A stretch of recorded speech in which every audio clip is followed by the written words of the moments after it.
Alhamdulillah pada sore hari ini kita bisa berkumpul di sini di outdoor, ibu-ibu. Biasanya kita di dalam ruangan, sekali-sekali hari ini kita unduh ya, sok-sok unduh pada jadi mumpung sayanya dekat dengan RTH, ya sudah kita kok jadwal kita ngunduh di sini begitu, sekali-sekali biar ibu-ibu menikmati udara segar indahnya RTH milik kita semuanya di Warung Boto ini. Nah ibu, kita semua tahu darurat sampah di Jogja dan kota Jogja khususnya ini memang menjadi kota yang ya istilahnya sedang tidak baik-baik saja dalam hal persampahan. Karena kalau di Kabupaten Bantul, Kabupaten Sleman, mereka sudah punya tempat sendiri untuk membuang.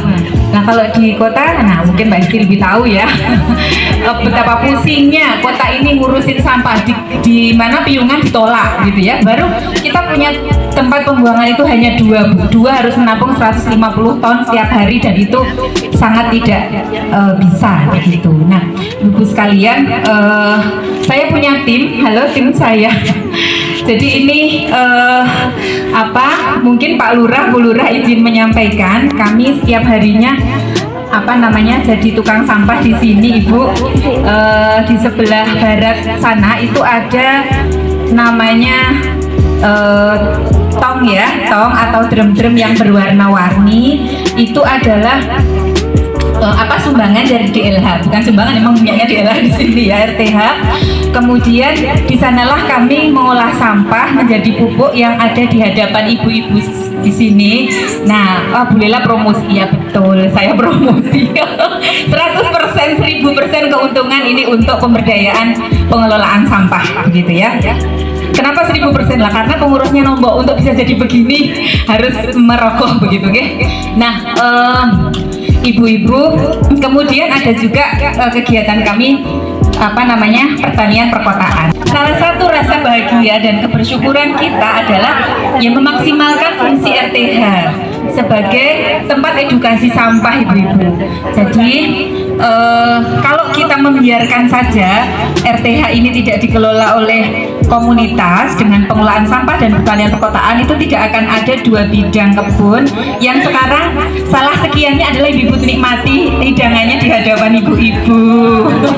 Jadi ini ceritanya hasil kebun ya, sedikit umum nggak apa-apa ya Bu. Jadi telonya itu kita sudah agak menyerah karena dulu banyak banget tanamannya terus pada mati, akhirnya wis tanduri telo, sekarang kita bedol. Jadi ini nanti kalau ada yang mau beli telo, nah kita jual Bu, tenang aja, semua akan kita jual. Kemudian ada kacang juga hasil kebun kita yang sudah kita bedol, karena kalau bedolnya sekarang ya jelas nggak ada di hadapan ibu gitu ya. Kemudian nanti kalau ada yang ngersak terong sama cabai, nah bisa bertemu dengan Bu Wahyu, beliau siap memberi harga yang mahal. Oh iya sebentar, sekarang sudah tidak lagi slogan kita itu buang sampah pada tempatnya ya Bu ya. Apa Bu? Oke, pintar Bu Hesti, 100. Oh iya, jadi pilah sampah. Oh iya, pilah sampah pada apa Bu? Oh sesuai jenisnya. Jadi intinya sekarang sudah buang sampah pada tempat, bukan buang sampah pada tempatnya, tapi pilah sampah pada jenisnya gitu ya. Jadi kalau besok di rumah ibu-ibu belum ada minimal 2 tempat sampah, maka slogan ini masih harus ditulis gede-gede di rumah gitu ya. Jadi harus pilah sampah itu sudah harus Bu, nggak boleh ditunda. Jadi sama-sama kita buang sampah di rumah, itu maka pisahkan menjadi organik dan anorganik. Pues itu saja ibu, buang sampah yang organik di sini itu apa yang saya sampaikan ini sudah berhasil Ibu. Jadi jangan sampai kita sudah merasa bahwa aku wis bayar tukang sampah. Berapa Bu kita bayar tukang sampah? Mahal kan? Sayang kalau nggak tak buang ke sana Mbak Lela gitu ya Bu Lela. Jangan, buang sampahnya 2-3 hari sekali saja.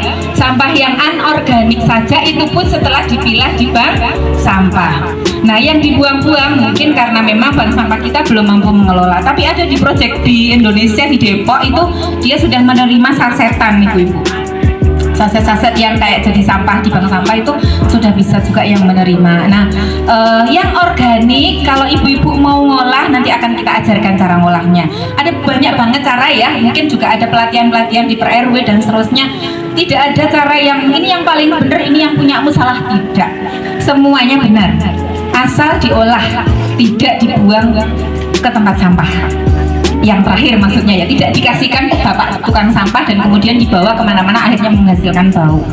Nah, kalau ibu-ibu nggak kerso ngolah, milah kemudian buang aja ke sini, udah taruh aja di sini, itu sudah kami sangat terbantu ibu. Jadi dari ngolah, milah dulu, setelah kita pilah, kita cacah, setelah kita cacah, kita campur dengan apa Bu? Dengan komposter. Komposternya juga kita buat nanti bareng-bareng. Kemudian ada kotoran hewan dan juga dedak atau sekam bakar. Nah, setelah itu kita uleng-uleng gitu ya, kita jadikan satu, masuk di bisa apapun ya, ada kayak komposter bag, kemudian macam-macam kalau di rumah. Kalau di sini tinggal larikan aja ke sini kalau pengen edukasi, setiap hari kita ada pengolahan, jadi ibu-ibu bisa melihat. Nah, setelah 2 minggu maka jadilah seperti ini. Nah, kenapa cepat ya? Karena ada komposternya. Kalau biasa mungkin bisa 1 bulan. Assalamualaikum warahmatullahi wabarakatuh. Yang saya hormati Ketua PKK Kelurahan dan ibu-ibu anggota PKK Kelurahan. Di sini kami langsung saja nih Bu. Nah, tadi kan sudah dijelaskan ya Ibu sama Bu Lela dan sudah diskusi mengenai pengolahan sampah organik, dan kami yakin pasti di sini ibu-ibu sudah menguasai semua gitu nih Bu, karena itu kan udah menjadi permasalahan umum yang mungkin udah sering dibahas. Atau mungkin di sini ada ibu-ibu yang sudah terbiasa untuk mengolah sampahnya di rumah. Udah ada belum Bu? Oh, belum, tapi sudah. Ibu-ibu udah merendah. Tidak mengakui. Jujur atau berendah untuk meroket ya Bu. Nah, dari sini untuk memastikan ibu nggak punya lahan. Wah, nggak perlu lahan Bu, ngolah itu. Nah, sambil Mbak Salsa ini mungkin ada yang mau menyampaikan sesuatu dulu Mbak Salsa ya. Monggo, ada yang mau berbagi sebelum kita nge-game dulu.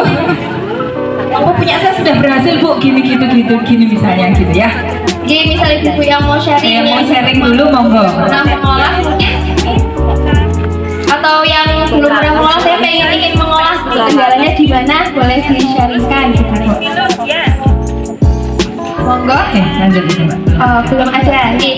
Kalau belum ada, jadi ini kita mau sedikit games nih Bu, untuk melihat. Tadi kan mungkin ibu Bu nggak mau jujur kalau sebenarnya udah bisa. Nah, dari games ini nanti kelihatan kalau ternyata ibu beneran ternyata emang sudah expert gitu. Nah, gamesnya cukup mudah gitu ya Bu. Nanti saya bagikan kartu. Di sini tuh ada benar sama salah. Jadi misal saya ngasih pengertian tentang pupuk organik, kalau menurut ibu benar, nanti ibu bisa angkat yang kartu yang tulisan benar. Tapi kalau menurut ibu yang saya sampaikan itu salah, nanti ibu angkat kartu yang salah, seperti itu. Warung foto. Kurang semangat sekali lagi. Warung foto. Udah semangat ya Ibu. Yang nomor 1, tadi kan Bella sudah menjelaskan Ibu tentang sampah, jenis-jenis sampah. Tadi ada sampah organik sama sampah anorganik. Menurut saya itu kalau sampah organik adalah sampah yang mudah diurai. Kira-kira benar atau salah nggak Ibu? Benar.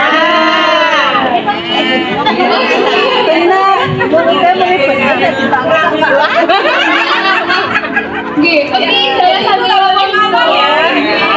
Biar nggak ada yang tahu tapi boleh. Ini juga oke. Jadi semua berjamaah. Terus kalau sampah anorganik itu sampah yang sulit untuk diolah atau diuraikan.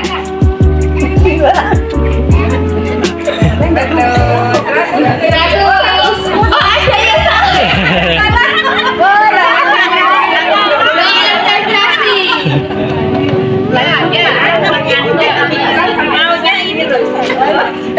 Konsentrasi ya Bu. Terus tadi kan kalau sampah organik itu sampah yang mudah diolah ya Ibu. Kira-kira kalau daun kering itu adalah termasuk jenis sampah organik. Semua ya Bu.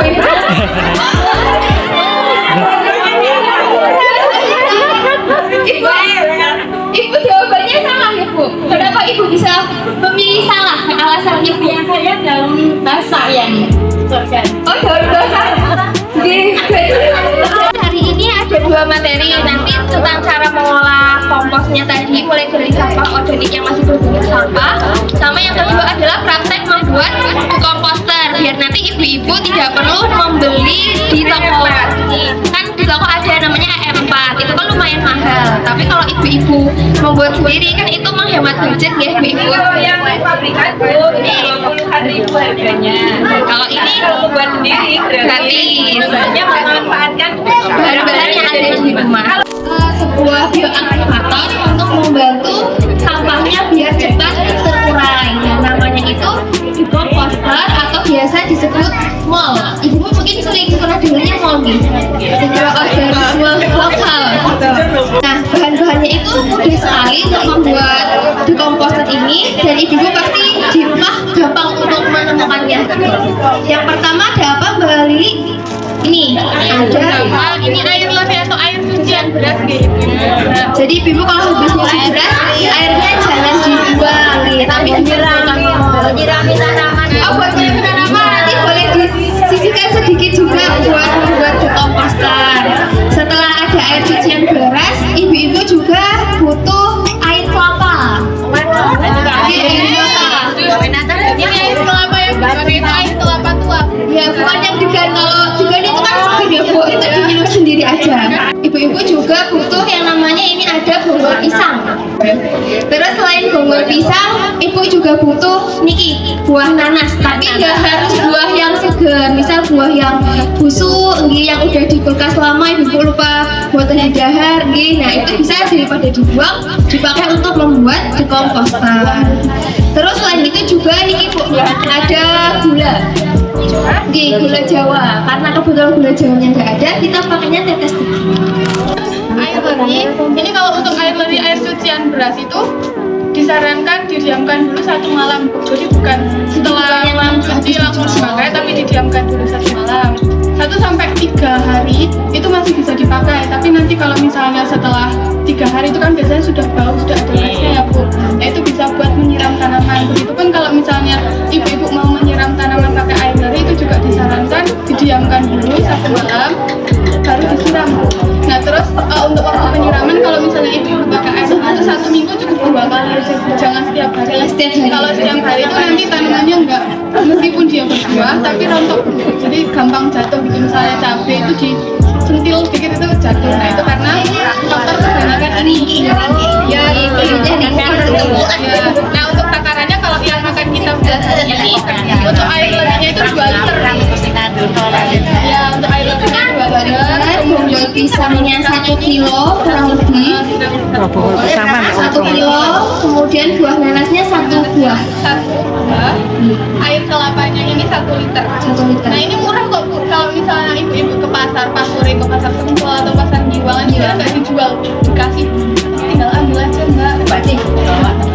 Iya, nggak tepat sendiri. Air kelapanya enggak? 1 Ini 1 liter itu. Jadi Sekitar 1,5 kalau botol ini ya. 1 Gula liter. Jawanya 250 seperempat ya Bu. Kalau misalnya gula Jawa yang masih utuh itu kan seperempat, terus disisir itu loh Bu, kecil. Kalau misalnya pakai ini tuh belinya di tempat Yang dekat kebun binatang, itu yang di toko-toko bunga. Ya ini namanya molasa atau tetes tebes. Jadi ini hasil samping dari gula, limbahnya gula istilahnya. Ini murah juga Bu, segini itu 15 sampai 20 ribu. Ya, daripada gula Jawa. Kalau gula Jawa mending buat makan. Jadi tadi perbandingannya berapa ibu-ibu? 2 liter 2 liter air leri, 1 liter air kelapa, 1 kilo bonggol pisang, 1 buah nanas, molasenya 1/4 gula. Nah terus ini nggak harus pakai botol mineral ya Mbak Lili, nggak harus pakai galon ini Bu, tapi biar lebih mudah ada tutupnya, sekalian memanfaatkan yang udah ada gitu. Kalau pakai ember yang ada tutupnya juga ibu bisa, tapi nanti harus dikasih lubang penutup ya Mbak Lili, biar ada lubang udaranya, biar nggak jeblok gitu. Kalau misalnya ibu-ibu mau sama kulitnya ya Bu, sekalian penjelasan kulit nih. Kalau misalnya buah nanas kan sayang mau kulitnya apa mau buahnya. Nah kemudian kan disarankan karena ini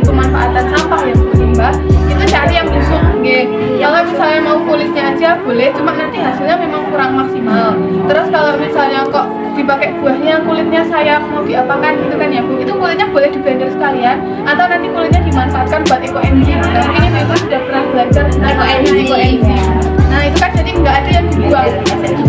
Ya semuanya dimanfaatkan untuk pengolahan sampah.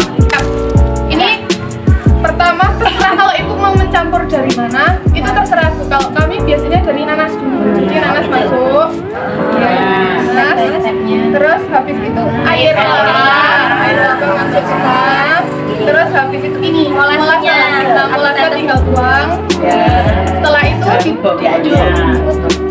diaduk nggak Pak? nggak usah Bu. Ini kan karena pakai galon, kita pakai galon tinggal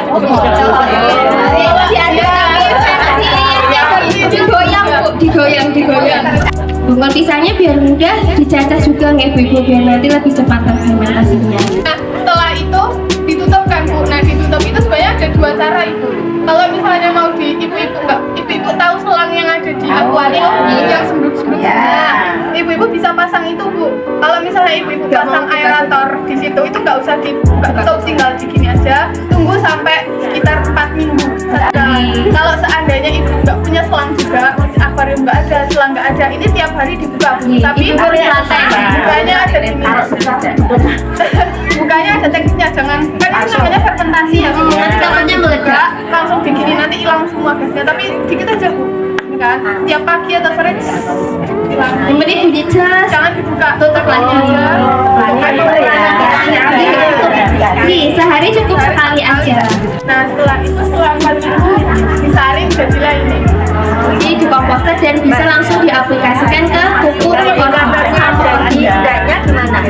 Untuk pemakaiannya ibu kalau misalnya ibu mau buat nyiram sampah itu cukup 1/4 gelas aqua itu loh Bu. Kalau ibu pakai gelas 1/4 gelas aja. Itu yang penyiraman. Nah, nanti airnya disesuaikan aja nggak apa-apa. Nah, 60% sampah kita adalah sampah organik. Makanya target saya pada sore hari ini, apakah ibu-ibu berkenan memilah sampah? Silakan acungkan yang benar ya kalau berkenan. Monggo.